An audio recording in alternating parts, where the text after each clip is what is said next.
the Renekton Italy, so they don't even care, man. They're just gonna slap it down. We'll have to see how it can work out because Renekton Italy is about as early game as you can get. Renekton Italy Kalista.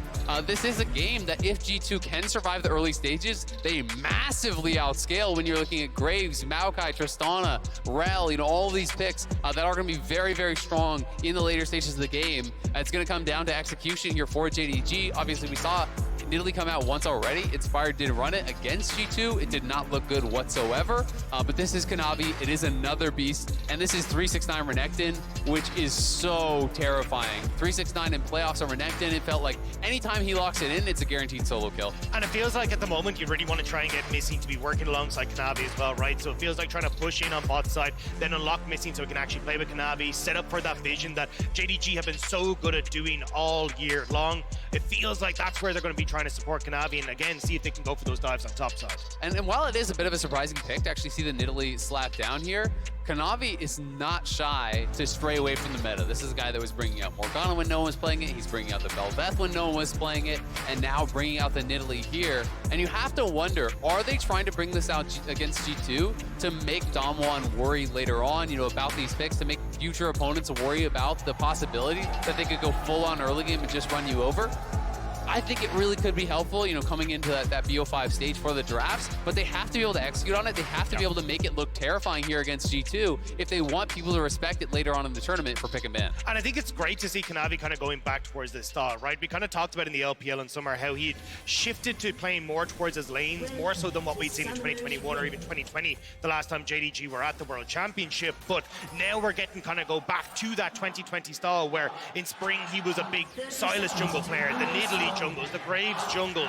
It feels like Kanavi's getting back to that position where he can show what he is worth and how to play carry from the jungle. Oh man, I love the banter. Yankos in all chat. Damwon Nidalee, wow. Yankos with all the Nidalee memes about himself as well. But will be a scary one. I mean, definitely, if Kanavi can really push the pace here, this could be terrifying. He is playing Electrocute, so definitely going to have the early game burst here potentially. I'm interested to see, how much it's going to be about, looking for the invades and looking, to try to steal away those camps. Alrighty, well, keep in mind there's a Prime Gaming giveaway, 150,000 RP to several lucky fans every single day of Worlds. Check it out. The lower third down there. Get in, get your free RP. If you get lucky, would be pretty nice. Broken Blade spotting out what might be an invade, but just sees that 369 is only spotting the jungle start. We'll try to see what Yankos is up to. The sweeper is on, missing will. Yeah, be able to get the 10 gold shared over. They get the XP, and it's going to be the red buff invaded and started for Kanavi. And I like the start as well already, right? You want to be trying to play for Hope and Missing so they can play aggressive on the spot side. Especially Hope going for the exhaust and ignite. They want to try and go ham in this lane, so having that map split could be really good for them. And I'm actually really, really interested to see, if Kanavi is going to go back towards top side and try to defend his own top quadrant, though, because you have Renekton as a pushing lane here, and you do have Silas, pushing through mid, so he's actually going to retreat back to his own red and go for the drive-by gank onto Caps. Caps wants level 2, though, doesn't get enough minions to make it happen. There we go, finally has maybe a shuriken flip. Is he the energy? Out goes for the stealth.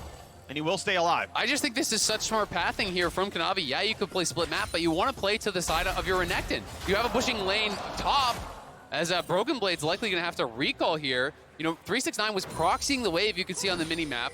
Yagao was pushing so heavily through mid, really trying to contest this to make sure there's no opportunity for Yankos to actually counter-invade and take away the enemy red. So now Yankos is just going to have to take the L on this and accept that he's going to be down a couple camps. And you can see Kanavi cheats up towards top side, takes the Raptors. Now he's going down towards blue, so he can actually have a late take on the red and then use that potentially towards a top lane gank later on. So I think this is really, really smart, and there's not really any opportunity for Yankos to get something back. And it's only going to become more dangerous as well for Yankos because you've got help in mid now for Yagao. He can continue to bully out Caps. You've already got control for 369 on top side. Bot side is fully in favor of the pushing 2v2, so Kanavi can now play off of pretty much any side of the map he wants. Flash engage going to land there for the first stun. Hope could be the easy target there. Gonna stay in range. They blow up the cask, and it's first blood into a jump. And missing, might be missing his entire health bar. Stun's gonna land. Another rocket jump available, but still, it's gonna be the 2-0 start of the bot side. And that's just a sloppy play from Hope and Missing. You know that Yankos is on bot side. He got spotted out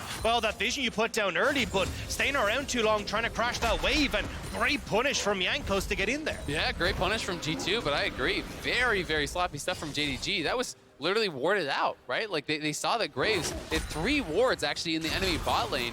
they have now expired, but they should know exactly where Graves is. They knew he didn't go up towards topside, so pretty shocked that they just played that disrespectfully to the enemy jungler, and now you give over a couple of easy kills here, one to Jankos, one towards the Tristana, and now they're not really even behind at all. You know, they're looking really, really good. Oh, that was so nice, though. W flash into Crashdown is, I mean, that's just really good by Targamas. Yes, they should have been autoing him, but that is honestly perfect play from the G2 support.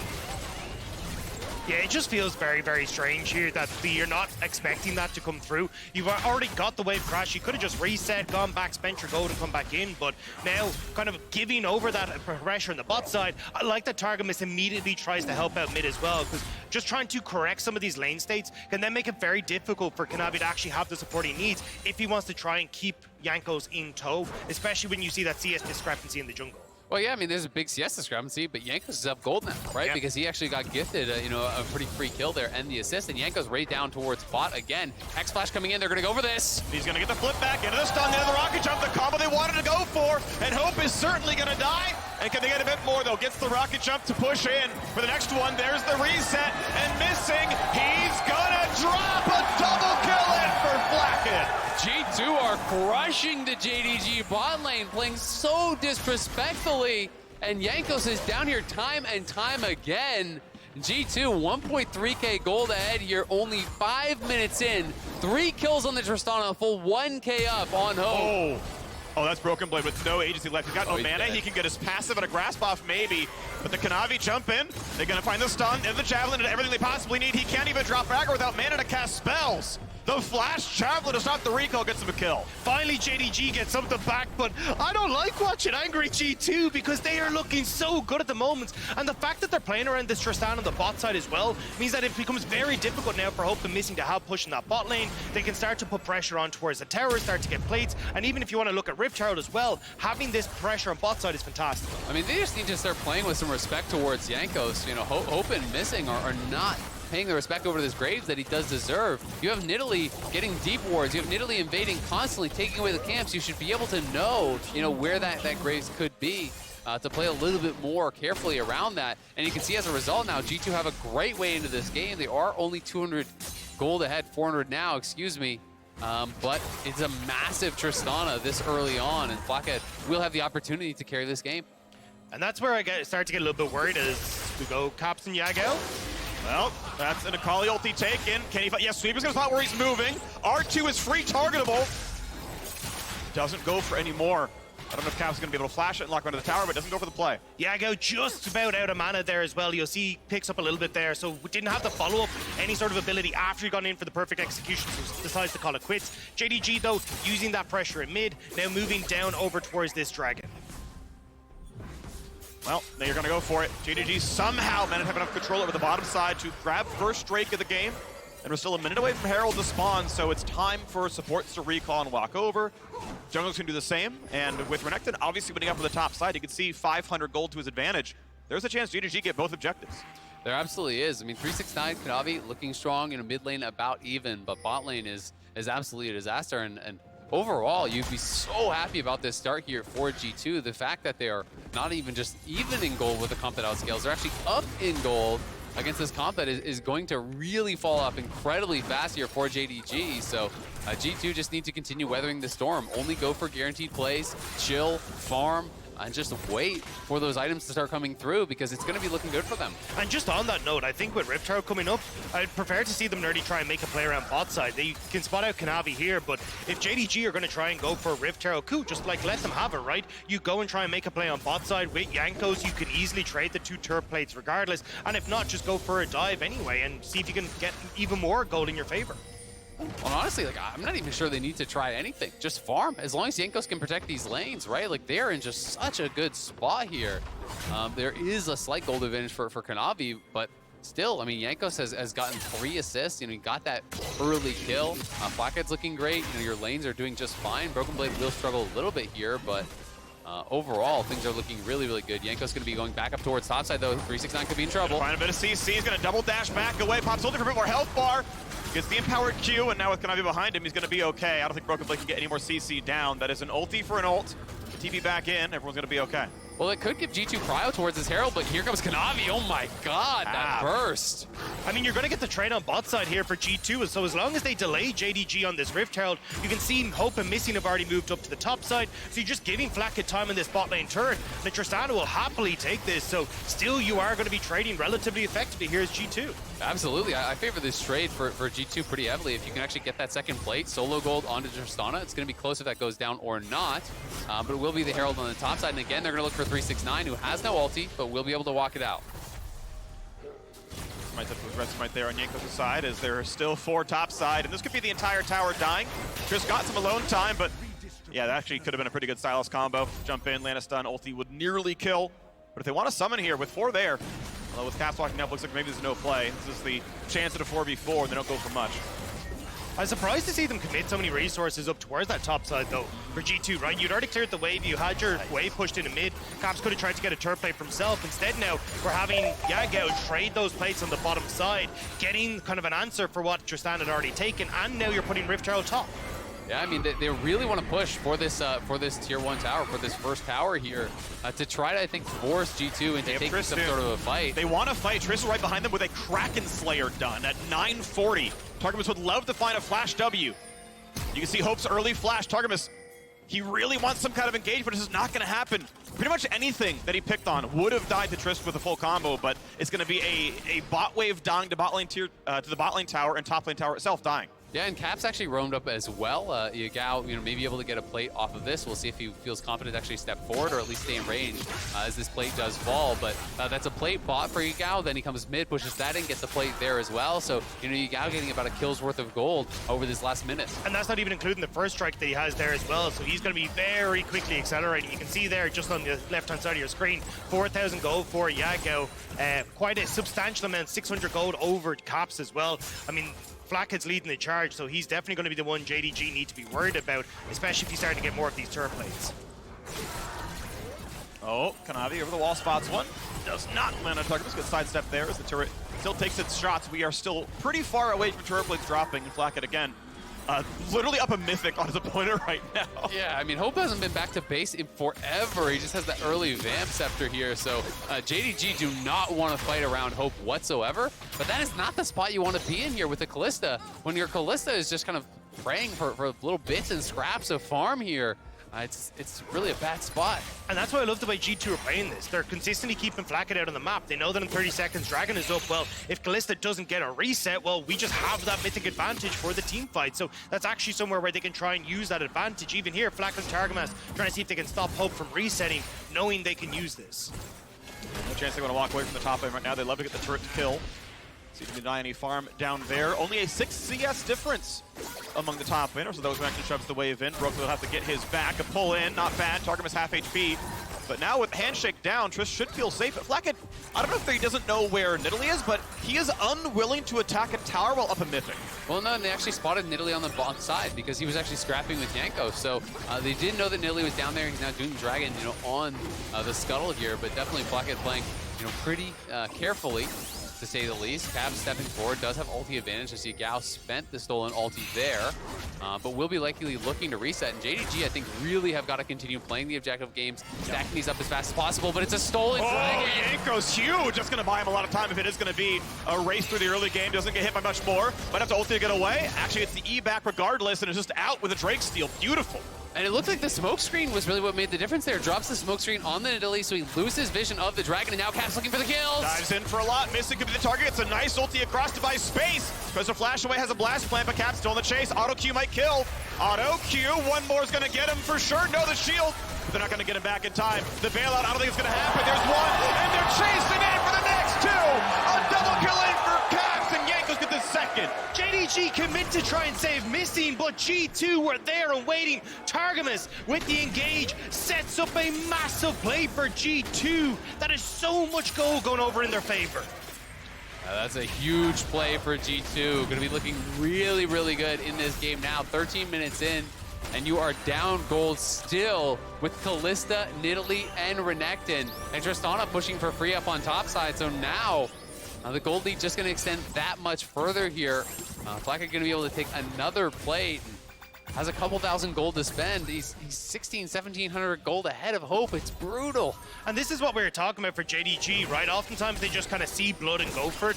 And this was where they kind of took that step too far forward, trying to get on towards Yankos. It's a good answer from Caps coming in here off the reset, and trying to save Missing was just that way much of a step too far. Missing goes down. There was no need to try and commit for this. And the second they do, Targamas is there and ready. It's just been a lot of weird fights here from JDG, if I'm going to be honest. I mean, they knew that G2 was around. The Graze ulti had already been spotted. The sweeper is used there, to actually remove the vision from Targamas. So they know everyone's there. They have the information, but they just elect to opt into these fights, and they're just giving no respect to G2, and they're getting punished. And that's why JDG have always kind of been a team that even in the LPL, although they had the highest series win, their game score was a little bit of a muddied mess because they'd have these games where they would over-aggress, they wouldn't respect their team or the opposition, and would end up giving over a ton of gold, a ton of opportunities in these early stages. It's the mid game where they could start to bring it back, but I mean, the gold is still relatively even. And it's done though, kind of in your hair now as well as Caps jumps backwards, says, you know what, now I can fight you, don't have the cooldowns left for me. Bugs around, tries to find it, nearly the kill, but Caps, he overplays in the 1 versus 2. But here comes G2, Broken Blade is here, he's TP'd in, Kanavi's gonna be in trouble. Quick heal, there's the ulti, flashes the root him up in place, knocking forward, Broken Blade finds 1 kill, but he's under the tower. He's gonna flash in to be 1 for 1. There's no way Yagao doesn't get him here, right? At this point, he's gonna get the slows, getting the rest of the abilities. So Broken Blade burns his flash to trade equal gold, but in the bot side, Flacca knocks down a turret. Yeah, and his teleport as well there. It was a really nice stolen Tristana ulti from Yagao to make sure that it was a one-way trip, just ulting Broken Blade back even further there. Yagao getting paid off of that. 2 kills back-to-back. Caps tries to get really aggressive here. Does end up paying the price. Yagao is really like the only character, that can kind of scale very well here for JDG, arguably Missing as well. So there is going to be a lot of pressure on Yagao to get things done in this game. And I agree with you, Jack, that, it is more the mid-game, the late game where JDG really do excel. But the problem is the compositions in this one, right? The compositions are so heavily in the favor of G2 that if G2 can play, relatively evenly throughout this next 10 minutes, it just should be their game. Caps gets the drop with reinforcing to the Krugs. They will not go for any more on the G2 side. Not sure if they had any vision, but it doesn't matter. It is going to be the second Herald claimed here for JDG. Minute 15 to go until the next Drake spawns. It'll be either team's first Mountain Drake. And we're gonna watch that 1v2 from Caps again. Nearly kills Kanavi, doesn't work though. Yeah, I mean, nice opportunity here for Caps to try and turn around, right? Realizes that there is no cooldowns left available, but just ends up going that little bit too far forward. This turret shot and the damage coming through from Yagao off the passive auto attacks was just that little bit too much. And G2, this is a classic thing that we see from them in LEC, right? Where they will TP, try to commit to a play, catch people off guard and start to snowball these leads. But unfortunately, Broken Blade gets pushed underneath the tower and ends up giving over another one back in favor of JDG. Yeah, the stolen Tristan ult, very clever there, just knocking Broken Blade in.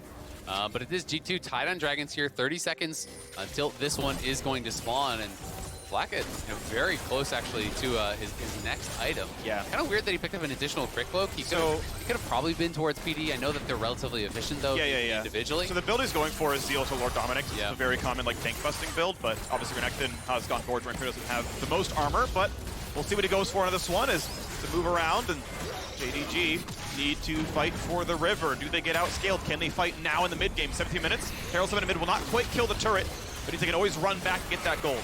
Yeah, Gao's doing a lot of work here in the backline though. Caps and Black at low. Targamas. Done from 3-6-9. Target the backline, hits on a 3. Berserk finds a bit of time. Hope gonna stay alive for now. Shieldbow on Caps zoned out. And Targamas drops the engagement, but his team cannot help.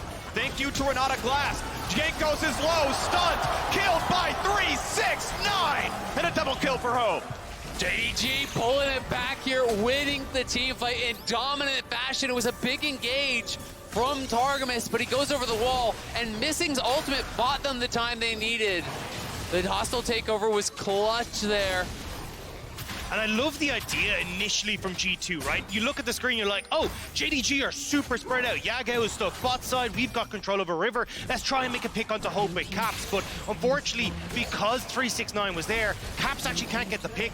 And suddenly you've invested so much into trying to kill the Callista, you've nothing left then for the upcoming team fight. Yeah, and I mean, there was just so many tools available for JDG there. We can watch again. It's about this flank coming in on the side from Targamas here, looking for that angle. Does find the engage on this big clump, but then watch Yagao here. Yagao has stopwatch, missing pops the ulti, then gets pulled in by the Kalista ulti. So really great timing on that ultimate from Renato Glass. If he didn't actually get that off prior to getting Kalista ultimated, this could have looked like a very different fight. And then 369, as you say, is just zoning out the carries there. There's no follow-up for G2. Yeah, it was super hard. And then once you're on the chase here for JDG, you've got the spears that are landing from Kanavi. And this is what we were kind of talking about for JDGs. When they get to the mid game, yes, compositionally, definitely I agree. Late game favors G2, but they are so good at finding these moments to pick their fights around objectives, control vision, especially when they just tend to overload one side of the map and look for picks. So that's what we have to keep our eyes on now to see if JDG can take that lead and that 4K gold lead they've managed to find for themselves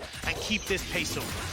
And I think the pace can keep going. We are seeing a damage out of 369 actually rushes the Gorge Drinker. I know in the LCS we see a lot of Ruin King Sunfire, but actually globally the more common build actually has been Gorge Drinker by a little bit. So relatively common build here onto the Death Stance second as well, so he will be a big damage threat. And I always feel like if there's 3 melee on the other team, Gorge Drinker is just super high value, right? You know, you're looking over, you see Rel, you see Akali, you see Maokai, even Graves relatively short range, so there's a high chance you can get one of those really big Gorge Drinkers off in the middle of the team. You know, 369 is incredible on this Renekton, always finding the right angle to enter the fights. You know, if you can get in the mix, get in power Q on multiple, get that Gorge Drinker on multiple, it can go huge. But now they're looking to wrap around here on Yagao. Counter TP coming through, but will be a 3v5. Flash away from the jungler. What's going to find him for? There's the root. There's the combo. A quick shutdown. Does 369 survive this one as he joins on in as well? The Berserk going to hit almost nobody. A single auto from target miss. 369 holds the front line still. Ulti on. Finds a huge stun in front of the turret. Caps will die. Caps wants Kanavi. But no! He can't get it! And it's another huge set of shutdowns. A sidestep for Flak and a jump away for Yankos. But it's over the wall. It's Hope, and he's going to extinguish the last of G2. The Ren's got to be up in a second. The javelins, the spears stick in. Rends him asunder.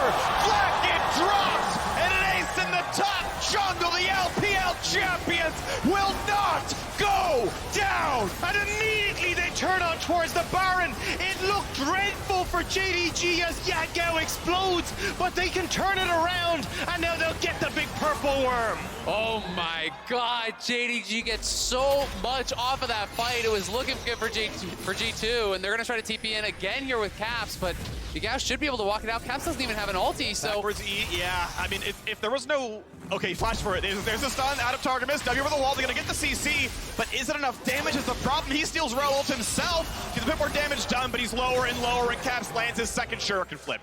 Important kill there for G2. They needed to get something back to try to stifle the momentum here that JDG is building. So Caps coming in, and we can watch this one more time. The initial play, you look at the mini-map, you know, it's Flathead coming up here. It's everyone here arriving for G2. 5 members are there. They get the kill on Yagao right off the bat, but then Caps again diving a little bit too far forward. He has a great sidestep on the ulti from missing, but then as he goes in here onto Kanavi, you can see Hope has now arrived. 369 again, just crushing through those frontliners. Kanavi lives, and it all goes pear-shaped. Also, just a great ult from Hope, working with Missing there. Gets the knock up onto the 3 members of G2. It separates Caps from the team, so 369 able to go back, deal with the Akali, and then JDG can follow up. Javelin toss. Thank you very much. A little bit of Void Staff now on the Nidalee, and this is absolutely mass now out of JDG. They were a minute away from the 3rd Drake.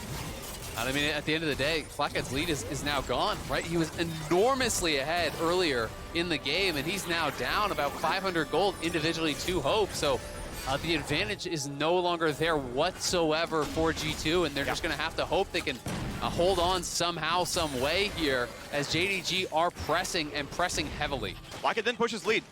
The top lane at 10 minutes was Kraken Slayer to Vamp Scepter.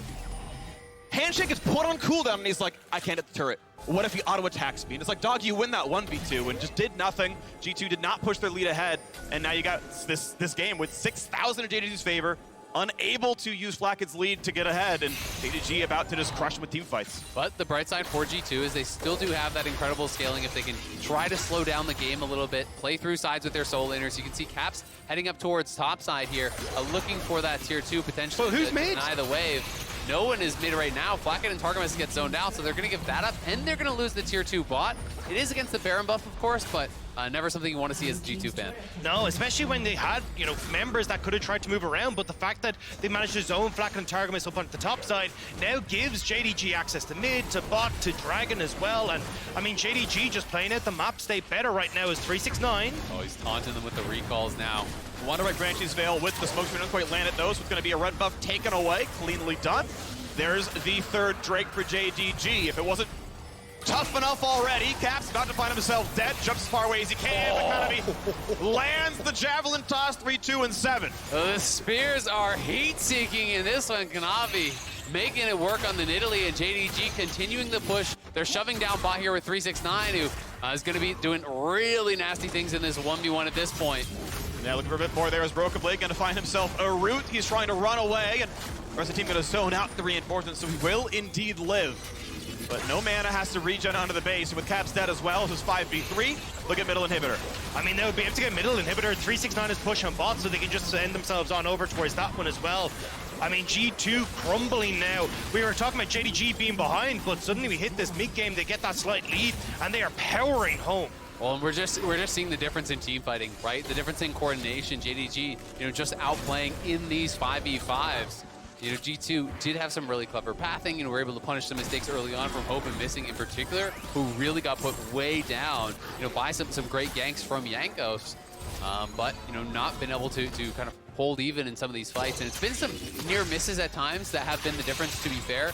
Caps chasing a little bit too far in bot lane, not able to kill Kanavi. Then again, on top side by that tower, trying to take down Kanavi, not able to get those kills. It's been these slim margins that have turned into great leads for JDG. And it's been a similar story to what we saw in JDG versus EG, right? Where EG get these early leads in the bot side, and Kanavi goes, right, I'm just going to hyper-focus on this top side. Gets a big lead in the CS for himself, manages to play around 369, gets Yago into a decent position, is still picking up Rift Heralds as they go along, and suddenly that's enough to just get JDG that slight edge, buy them space and time where the gold lead's relatively even until they can get to these later Dragon fights, and that 5v5 explodes. Well, and you just look at the top lane now, right? Check out the itemization difference between these two top laners. That is a 5,000 gold lead between those two individuals. 4-3-6-9, who for me is the best top laner in the world. I think this guy is truly unmatched up there, and is showcasing his power in this game. Has the early 3 items, working towards a 4th year already, and he's going to be so difficult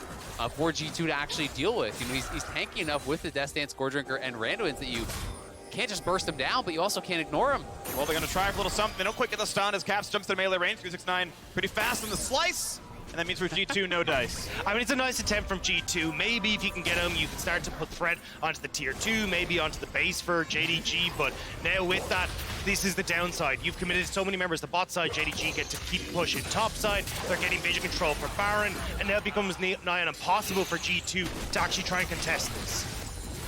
Poke ult out of Yugao, doesn't do much with it. But now it's a handshake, that's got to be a death. Jankos is burning. A little bit of health left, but I think the Ignite will kill. Last tick will not survive with a sliver of health. That's actually really important because the Baron is spawning here, so if he goes down, JDG would have certainly just started that right up, but they're going to anyway. 369 has actually TP'd in. They're going to start this on spawn. They know Jankos needs to walk back out of base, and there's no vision for G2, so they have to slowly encroach in. It's going to be too late. Gonna march into a 4v5 with already 3k health left on it. You've got no smite. There's only a fight to be had at all, and they're in range. They don't get the Baron, but they sure as hell get themselves stunned. G2 are too late to do anything but watch their teammates die. 1-0 so far. 369 in for a second stun. Javelin's gonna land. Targamas buys a second, but it won't be much more than that. The second death is already there. Make it a third. Caps is here to serve himself up as well. He's got nowhere else to go. A triple kill for Kanavi. Then Jankos nearly died in the base, but now just sees he's got no one left to help him. JDG will TP down to the bottom side. With the second Baron, they will look to close out this game. Down to the final turrets, the final nexus. JDG will go for 5-0. The fight for first place in the group. The only way they could lose that is if they get forced a tiebreaker. They have complete control over their own destiny. So far, undefeated in the World Championship. The LPL champions, one of the favorites to win the entire thing, have still not dropped an entire game. G2 can watch the end of their tournament lives, a 1-5 record. The winless week for the LEC sadly continues. Their hopes rest on Rogue, and JDG still first in the group. Just such an impressive comeback here from JDG. They draft full early, they get behind, and this is one of those games that started to smell like an upset, started to feel like, hey, G2 could actually take this game down. Really were in a position to be able to do it, but it's the team fighting from JDG that really pulls them through. They dominate the 5v5 at the Dragon. They outplay in what began as the 3v5 up in top lane, and after those couple fights, they really took hold of that lead and never let it go. I just love how JDG fall behind